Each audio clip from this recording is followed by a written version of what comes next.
Gràcies a tots, gràcies a totes, no només per ser aquí.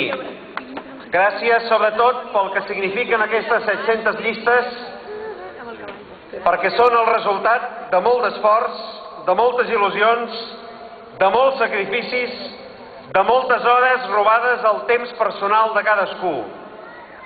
Gràcies a aquella gent que és conscient que tots tenim un paper a fer i que l'hem de desenvolupar amb patriotisme i amb capacitat. Gràcies a aquella gent que sap des de la secció local, des de les distintes federacions comarcals i regionals, des dels pobles, des de les ciutats, aquella gent que ho sabia des de Villarroel i que ara ho sap des de Calàbria, que construir una nació requereix l'esforç de tothom. Gràcies de manera molt particular a tots els Xaviers Vendrells, a tots els Jaumes Oliveres i tots els Eduard López de cada comarca que han fet possible amb la seva feina i la seva tossuderia aquestes 700 llistes. Són unes llistes que comporten fonamentalment l'afirmació que aquest és un moviment imparable, que allò que va passar fa 4 anys no era un resultat caprici de la història, era el resultat conseqüència de la voluntat que tenia el nostre poble de decidir. Volíem tenir més llistes i les vam tenir. Ara volíem fer 700 llistes i les hem fetes. I les hem fetes en una nació catalana que és una terra d'acollida, que és un país d'oportunitats, que és una nació integradora, defensant com defensem un projecte de catalanitat inclusiva. Avui, però, el nacionalisme espanyol, l'espanyolisme, vol d'una manera evident que hi hagi enfrontaments al si de la societat catalana i vol que hi hagi enfrontaments per motius de llengua. Doncs ja els avancem que no hi seran, perquè de llengua en condicions d'inferioritat a la nació catalana només n'hi ha una, la nostra, la llengua catalana, i la defensarem amb la màxima energia. Desviar avui el debat, l'enfrontament, el conflicte polític cap a l'idioma no és altra cosa que disfressar el veritable conflicte. I el veritable conflicte no és a dins la societat catalana entre els que parlen una llengua i els que en parlen 299 més. El veritable conflicte és entre una nació catalana que vol ser lliure i que no té els instruments per garantir el benestar dels seus ciutadans i ciutadanes i una Espanya que s'hi oposa i que es resisteix. Aquest és el conflicte, la nació catalana davant l'estat espanyol. És, doncs, un conflicte de poder que el veurem també quan més endavant sabrem quina és la sentència del Tribunal Constitucional davant de l'Estatut de Catalunya. Si la sentència fos desfavorable, seria la primera vegada que, després d'una ratificació en referèndum pel poble, el Tribunal Constitucional desautoritza allò que el poble de Catalunya va votar. Doncs bé, potser els que facin això i els que aplaudeixin aquesta decisió pensaran que d'aquesta manera tanquen la qüestió catalana per sempre. Doncs s'equivocaran. Si fan això pensant tancar per sempre la qüestió catalana, que sàpiguen que probablement la majoria de la societat catalana el que farà serà tancar i per sempre la qüestió autonòmica, tancar i per sempre el nostre futur a ser 3 comunitats més del Regne d'Espanya. Si fem això, obrirem nous horitzons per al nostre país. Tota l'arquitectura política, institucional, administrativa i jurídica de l'estat espanyol ens ve d'Almansa. Ja sabeu que quan el mal ens ve d'allà des de fa 300 anys, tots acabem malament. Doncs així és.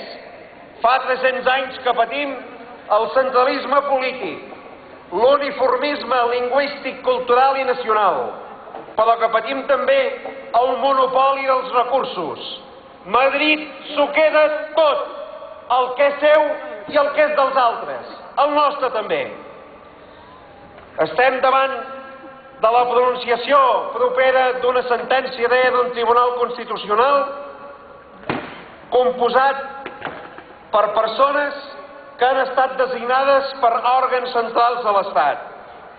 Això no té res a veure amb el que passava en el temps de la República, quan el Tribunal de Garanties Constitucionals preveia la facultat que des dels diferents territoris es poguessin designar aquests membres. No només això és una anomalia, n'hi ha d'altres. Per exemple, quan el Tribunal Constitucional, i ha passat més d'un cop, emet sentències desfavorables a l'Estat, no disposem de cap mecanisme legal perquè l'Estat compleixi les sentències. Doncs això no és democràtic. Avui Madrid s'ha convertit en el centre de tot, en el centre del poder, en el centre dels recursos, en el centre de les infraestructures. I això és el centre dels privilegis i el centre d'unes herències que venen només guanyades per la força. Nosaltres no creiem en res més que no sigui els valors que han fet gran aquest país, l'esforç, el treball, la capacitat de risc i d'iniciativa. Els problemes que té la societat catalana d'avui estem constatant que amb el marc autonòmic i legal en què ens movem no ens dona aquest marc prou instruments per resoldre. Les mancances són paoroses en serveis, en infraestructures, i difícilment tindran solució, mecanismes i instruments adequats per resoldre aquests problemes, perquè hi ha un pecat d'origen. Doncs bé, avui, diguem-ho clar, més important que la Constitució espanyola és la democràcia. Més important que l'Estatut d'Autonomia és la democràcia. Més important que la unitat d'Espanya és la democràcia. I no hi ha res més important a la nació catalana que el dret dels catalans i les catalanes a decidir amb llibertat el que vulguem. Aquesta és la veritable democràcia. Reivindiquem, doncs, una democràcia de drets individuals, de drets socials i de drets col·lectius. Per això, com a societat, tenim dret al benestar. Per això, com a poble, tenim dret al futur.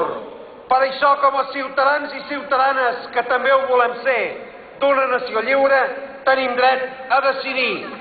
I decidirem. Però no decidirem entre el nacionalcatolicisme del Partit Popular ni un PSOE absolutament desorientat. No decidirem entre aquells que encara van per les dues línies d'investigació i aquells que no saben on van, aquells que no parlen de federalisme perquè no tenen cap projecte federal perquè mai l'han articulat. A Espanya el pes de la cultura autoritària és encara massa gran, però avui l'espanyolisme s'ha tret la careta. Avui l'espanyolisme és més radical que mai. Avui l'espanyolisme és més mentider que mai. Han estat capaços de desfigurar la realitat per crear un imaginari on es produeix precisament el canvi de papers. I el canvi de papers vol dir que ens volen fer passar a nosaltres, els sectors populars i les classes mitjanes d'aquest país, per botxins. Doncs som les víctimes, no els botxins. Prou de manipulació sobre l'esforç econòmic dels catalans i les catalanes. Prou de manipulació sobre el paper que juga la nostra llengua nacional. Hem hagut de veure amb vergonya com una persona ha estat acomiadada de forma improcedent per fer servir el català a la feina. Algú s'imagina que a Madrid facin fora algú de la feina per parlar castellà a la feina? Ni 5 segons hauria durat un acomiadament així.